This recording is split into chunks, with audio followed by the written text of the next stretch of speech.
Hello and welcome to Sakura Spirit.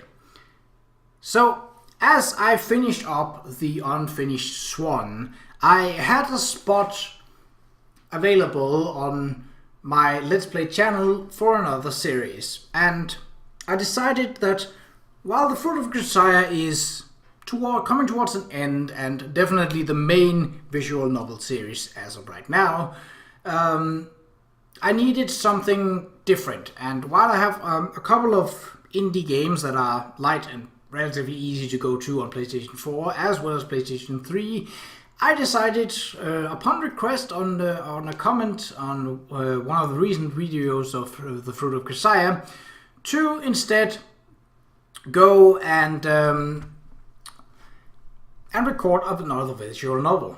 So I decided on Sakura Spirit. Now, Sakura Spirit is probably the most known and perhaps most notorious, infamous of the Sakura series.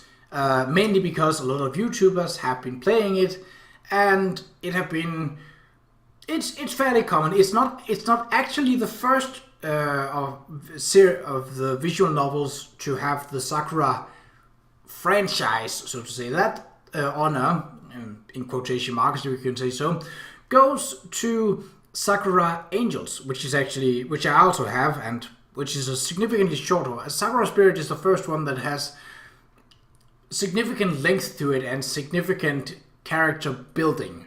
Sakura Angels had a fairly simple and straightforward plot, but the same kind of fan service as you can see here, and as you saw in Sakura Space when I did that way back when. So I have decided to turn the in-game music off. The reason for that is that even at the lowest setting, to me it feels still being too loud. And so yeah, I've turned it off. There are some sounds that are in-game that you will be able to hear through the recording, but it shouldn't interfere, and there isn't any voice acting in this either. I don't think any of the Sakura novels actually has voice acting. Anyway, enough fluff and chit chat. Let's get into this. So Sakura Spirit doesn't have as obvious transitions as the Fruit of Qa'Rajh does, but we'll run this for somewhere between 20 and 30 minutes. Alright, let's get this baby started. Every person has a dream they wish to pursue. Yet, as people grow up, they often come to realize the truth. Dreams are nothing more than fairy tales. At least, that's what most people say. Then what about those who do end up accomplishing their dreams? Are they merely incredibly lucky? Every man has a dream he wants to accomplish. However, there is something really important you should know, my boy. A real man doesn't give up on his dream no matter what overwhelming challenges he might have to face. I still remember those foolish words my dad used to say, but despite their silly nature, I found myself inspired by them. Ever since I was a young child, I have been interested in martial arts. It didn't matter whether I watched a match on television or read a manga about some heroic martial artist. It has always been my dream to become a martial artist one day. Of course, it was a bit childish of me to think that I could become a hero simply by learning martial arts. Even though I already understood that superheroes were nothing more than figments of my imagination, I still had the desire to use my strength for the sake of others. My name is Takahiro, a 17-year-old rising Judo star. And no, that's not me bragging. I'm actually about to take part in a tournament 2 weeks from now that could make or break my career on an international level. Of course, I was excited about the opportunity to finally accomplish my dreams and represent my country at a sport that I loved, but the same excitement also made me feel incredibly nervous. And while those worrisome thoughts haunted my mind, a familiar voice resounded from outside the window. "Oi, Taka-kun, get your butt in gear!" Okay, I'll be right there, Koyumi.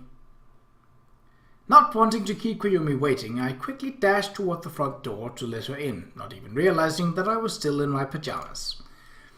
"Hold on a second, Koyumi. Gotta grab my shoes before we head off to school."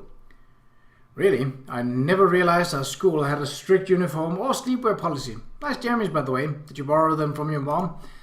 For a moment my eyes drifted downwards, noticing that I was indeed wearing my pajamas. I let out a groan of annoyance and marched back toward my room.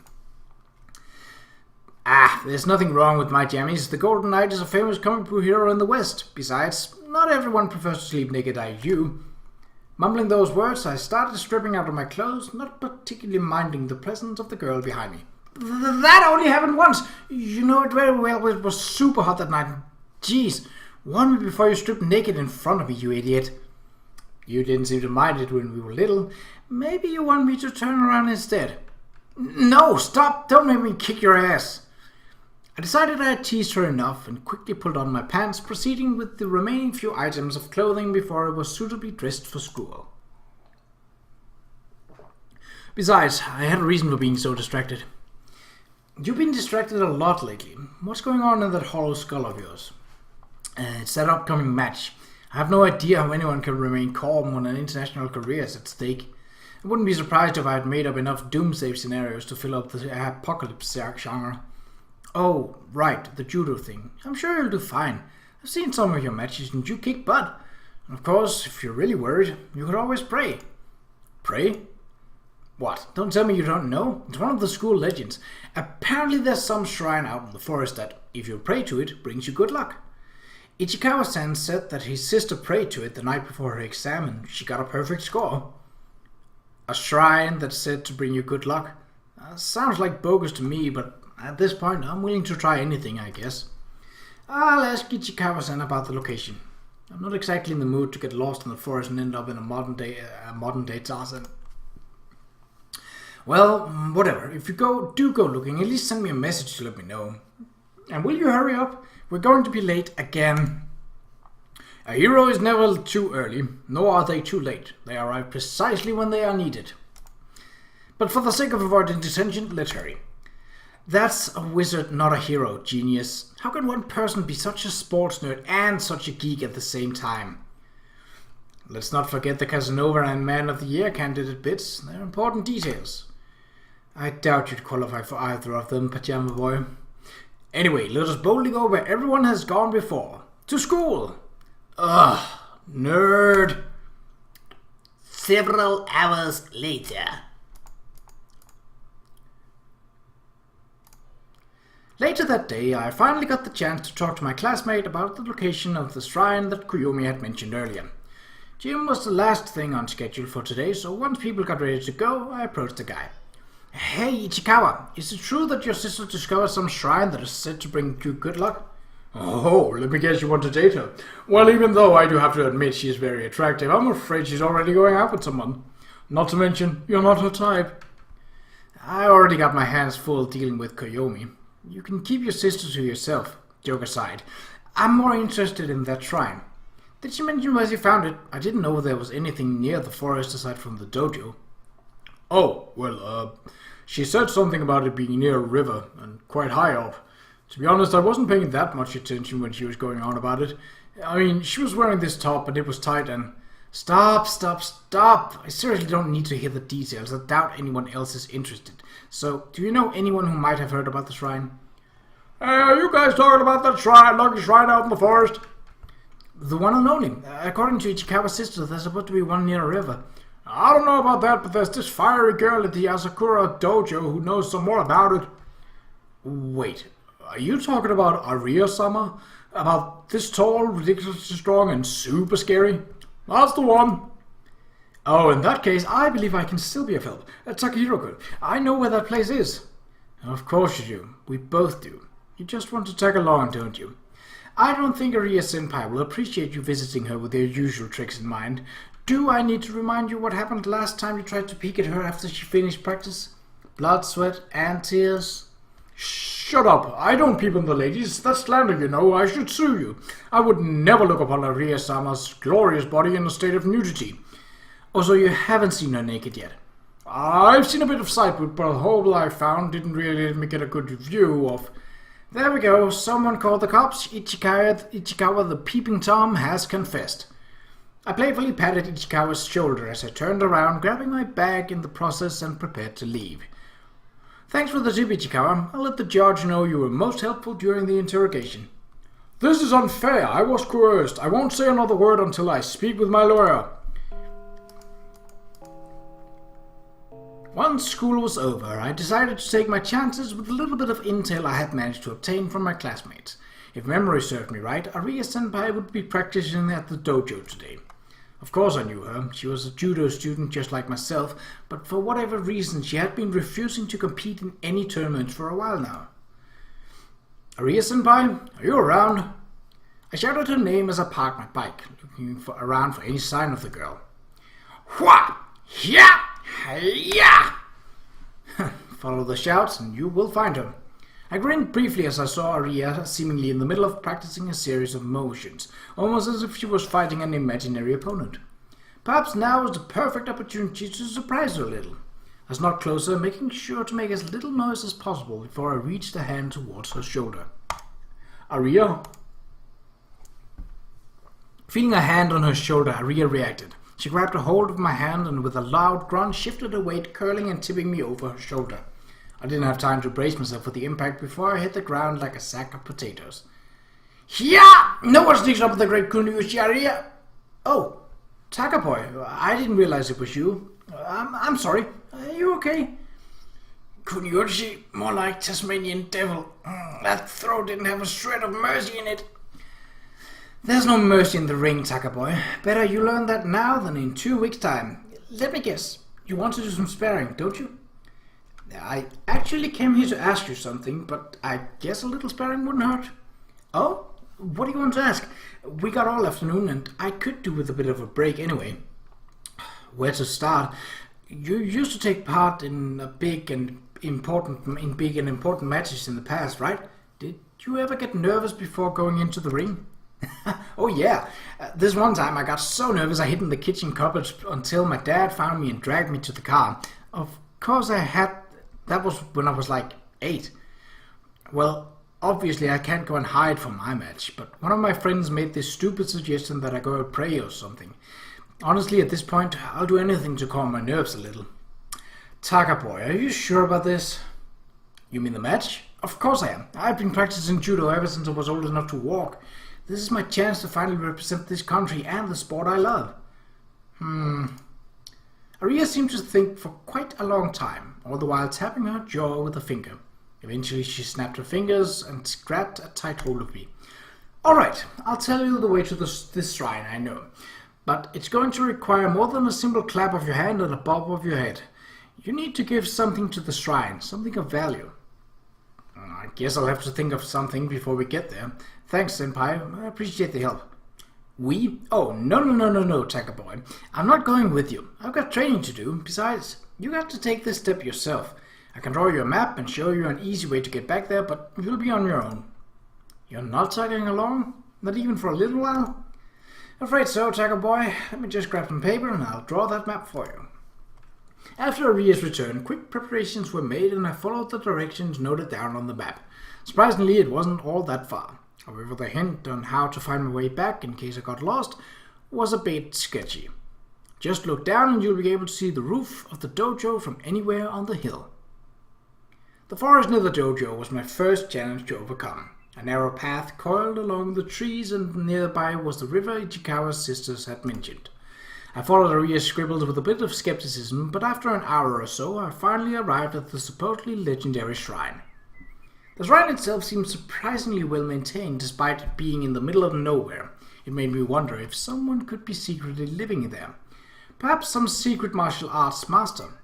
The thought of a hermit living in hiding within the shrine in order to prepare himself for an upcoming battle between good and evil started to dwell in my mind. I guess it's too good to be true. I sighed in annoyance at the fact that, aside from the shrine itself, the grounds surrounding it seemed completely abandoned. There was no way anyone could be living there. For the time being, I decided to focus on the reason behind my visit. It only took a few moments before I gathered the courage to approach the building. Once inside, I found a rather fancy-looking altar of sorts at the back of the room. I guess this is the thing everyone's talking about. Silently, I folded up the map I had been given, putting it inside my bag, and I approached the altar. I was kind of skeptical about the whole religious aspect, so I wasn't too sure if this was actually going to work. I don't even think luck will do me much good in a match like this. In my opinion, there wasn't any room for things like luck in martial arts. Judo is all about using the knowledge you have gained through training. Of course, a good amount of talent also helps. There was simply no room for something as superstitious as luck. Clearly, this was going to be a match where my experience and talent would be pushed to their limits. Nothing more and nothing less. How curious, the boy doesn't believe in superstition and yet he stands here surrounded by the very thing he denounces. Upon hearing the voice, I looked around, trying to find the source, but there was no one to be seen. Who's there? Quite the cliched question, but the right thing to ask is, where am I? What are you talking about? Show yourself! Not yet. Entertain me for a little while longer, would you? This is a place like no other. Why did you come here if you don't believe in things like luck? I came here to prepare myself. Oh, do enlighten me of what this something might be that you are preparing yourself for. I felt a little bit annoyed as the question continued, but maybe if I kept talking to her, I would be able to find out where she was hiding. Bit of a typo there, but I'm preparing for a tournament, a judo match. Judo? What might that be? Seriously, you don't know what judo is? It's a highly skilled combat art.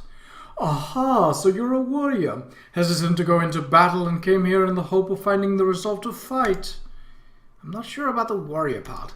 How fortunate, it just so happens that there is a need for one of your kind. My kind?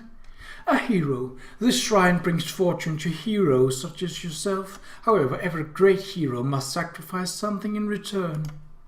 Sounds like what the other mentioned. Your version sounds better, though. Laughing briefly at the story, I decided to play along and clap my hands together in prayer. So, what's next? Do I offer up my allowance or something? Don't be silly. Money is of little importance to a hero. For you, the sacrifice will be something of much greater value. I will be looking forward to seeing what destiny has in store for you. As if on cue, I began to feel nauseated the moment the girl's words reached my ears, my head spinning wildly. Slowly, I staggered backwards, collapsing onto my back. As my vision grew blurry, the sound of approaching footsteps could be heard.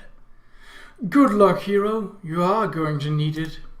Despite my attempts to get back up, all I managed was a brief look at the girl. The sight of horns and a tail left many questions, but before I had a chance to utter even a single word, my consciousness succumbed to darkness. Rays of sunlight stirred me back to life, a groan of annoyance leaving my mouth while I tried to get back on my feet. I felt a bit dizzy, but the first thing I noticed was that I was no longer at the shrine.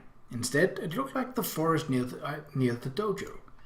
Of course, my first thought was to look around to see if I could find the girl from before, but not a trace of her presence remained. To make things even stranger, the path that I had followed amidst the trees seemed better maintained than I remembered. I should probably head home. That thought was cut short when the sound of several female voices could be heard nearby. Get back here! Hikachi, stop them! Just what do you think I'm doing? I'm chasing them. I'm trying to stop them. Yeah, I think they noticed what's missing, Oni-sama. Keep running, little one, and we might just make it. Just when I thought this day couldn't get any weirder, the sound of heavy footfalls could be heard nearby. What in the world is going on here? Further ahead, I saw a couple of girls in fast pursuit of even more girls. However, there was something off about this scene. Something that didn't make any sense. The girls being chased had the ears and the tail of an animal, and the pursuers appeared to be armed with a katana and a naginata. You conniving fox, get back here at once! Return what you stole immediately! Give me back my panties! Hikage, how could you say a thing like that out loud? Ha, panties! Oh no, Silver, save us from the rampaging woman! As I watched the girls run off, I couldn't help but find myself struggling with the decision to just leave them be. While I didn't know what in the world was going on, the two girls armed with rather realistic-looking props, surely they couldn't be real, had me worried. I couldn't very well call myself a hero if I let something like this go by without acting. I'm going to regret this. Mumbling in annoyance, I chased after the girls. Hikage, go around to the left. Right! I said left, why do you always undermine me? I wasn't saying right, I was... You know what, never mind, just run after them. As I was chasing the girls, I noticed that the trees seemed to be getting denser, making it gradually more difficult to navigate along the path. Oni-sama, I don't think I can run much more. I'm starting to feel a bit... Just a little longer, Mako-chan. We're almost... Mako, not now, not now. Sorry, Oni-sama. Scissor attack! I arrived just in time to find the scene taken straight from an action movie. The girl with the blonde hair had collapsed, held in her companion's protective embrace. The two armed girls were approaching them, almost unmistakably with killing instincts running amok. Any seasoned martial artist would have felt it. Those girls were going to be in for a beating if I didn't stop them. We've got you now, thieves. I'm going to personally drag your sorry butts back to town and have you both put in the stocks. Maybe I'll even show you how it feels to run around without any undies on. Yeah, although I must admit having a breeze down there does feel kind of nice. It keeps me feeling fresh and tingly. Hikage, goodness, don't you have any shame? This isn't about you, it's about our undergarments. Stolen, and these two criminals being brought to justice. Oni-sama, it hurts. My head hurts. Shh, it's going to be okay, little one. Hey guards, if you're so desperate to have your underwear back, then here, catch! Stop it right there! However, before I was able to interrupt the conversation, the silver-haired girl tossed something into the air. Whatever it was flying straight towards my head. The two samurai girls instantly grew flustered. I can't see. Who the hell tosses a... Peeling the items off of my face, I raised them into the air, looking like a professor examining an important sample while the thieves made their escape.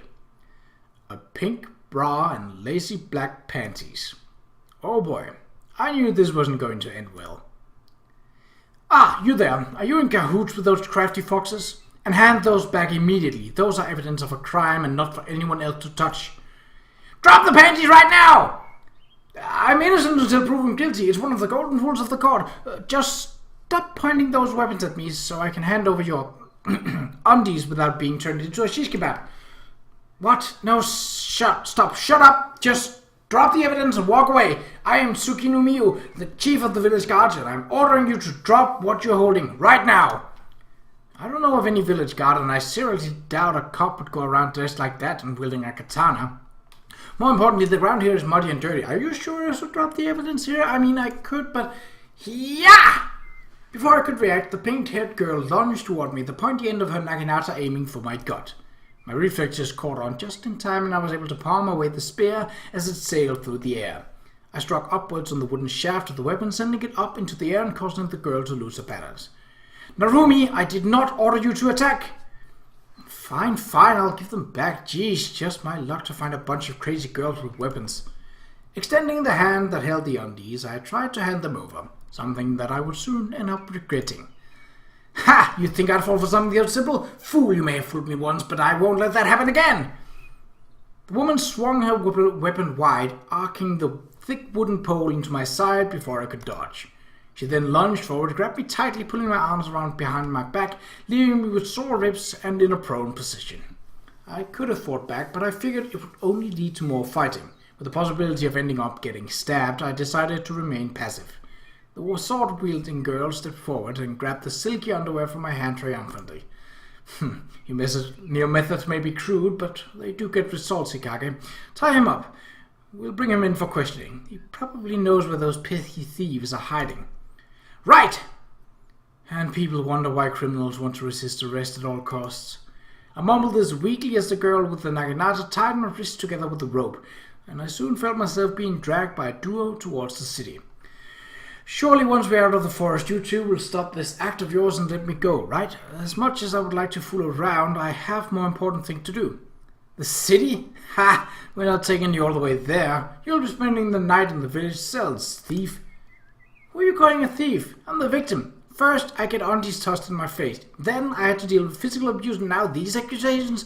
Besides, there's no village around these parts. It's a city, you know, Tsukino Toshi. Silence! Hikage, if he speaks again before we get to the village, you have my permission to knock him unconscious. Tsundere Tyrant. Yeah, that's funny. And that's how I ended up on my way to a jail cell, cuffed and dragged by 2 girls, both of who I started to suspect were crazy.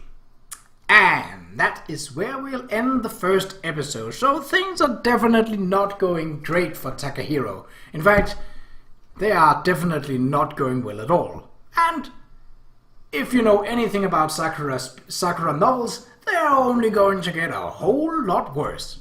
Well, anyway, that has been it for this first episode.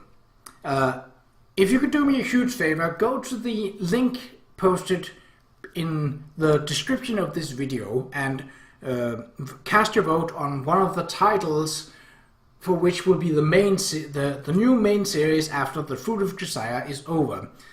You can vote on as many titles as you want, so if you know any of them and find this could be interesting to hear me play through this game, or just this title sounds interesting but I don't know anything about it, I want to see a Let's Play of that, you can do that.